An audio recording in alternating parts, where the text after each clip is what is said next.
नमस्कार सर्वांना। अलंकापुरी पुण्यभूमी पवित्र तशीच पावनभूमी म्हणजेच अहिल्यानगर जिल्ह्यातील पाथर्डी तालुक्यातील मढी हे क्षेत्र। तर आपण आज आलेलो आहोत मढी या क्षेत्री श्री कानिफनाथ चैतन्य कानिफनाथांचं दर्शन घेण्यासाठी। या क्षेत्राला भटक्याची पंढरी म्हणूनही ओळखले जाते। दरवर्षी फाल्गुन वैद्य पंचमीला म्हणजे रंगपंचमी ते पाडव्यापर्यंत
तर ह्या यात्रेची सुरुवात ही रंगपंचमीपासून ते पाडव्यापर्यंत 15 दिवस या ठिकाणची यात्रा भरते। लाखो भाविकांची गर्दी असते। या गडावर आल्यानंतर आलक निरंजन आणि ओम नमो आदेश या जयघोषाने अवघा गड हा दुमदुमून जातो आणि भाविक आनंदाने आपल्या आपल्या गावातील मानाच्या काठ्या घेऊन नाचत असतात, आनंद व्यक्त करतात असतात। आणि इथे खास वैशिष्ट्य म्हणजे गाढवांचा बाजार। गाढवांचा बाजार हा देशातील सर्वात मोठा बाजार म्हणून इथे ओळखला जातो व भटक्या विमुक्त समाजातील मढी हे न्यायाचे व श्रद्धेचे ठिकाण म्हणून मानले जाते।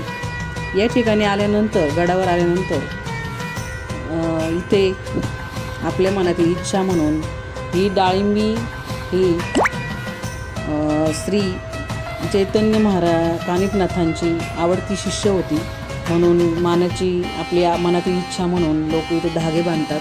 त्याचप्रमाणे इथे आल्यानंतर प्रशासनाकडून पाणी, वीज आणि सुरक्षेची मोठी काळजी घेतली जाते, नियोजन केलेले आहे आणि यात्रा ही खूप मोठ्या प्रमाणात भरते।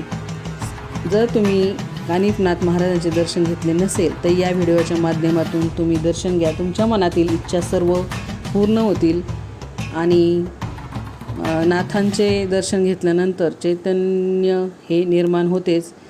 त्याचप्रमाणे यात्रा ही मोठ्या प्रमाणात भरते। इथे आल्यानंतर आयुर्वेदिक आणि जास्त प्रमाणात देवादिगांचे यात्रा म्हणून ओळखले जाते। इथे सर्व प्रकारचे देवांचे सामान किंवा आयुर्वेदिक हे भेटले जाते। त्याचप्रमाणे तुम्हाला जर हा व्हिडिओ आवडला असेल तर सबस्क्राईब नक्की करा। धन्यवाद।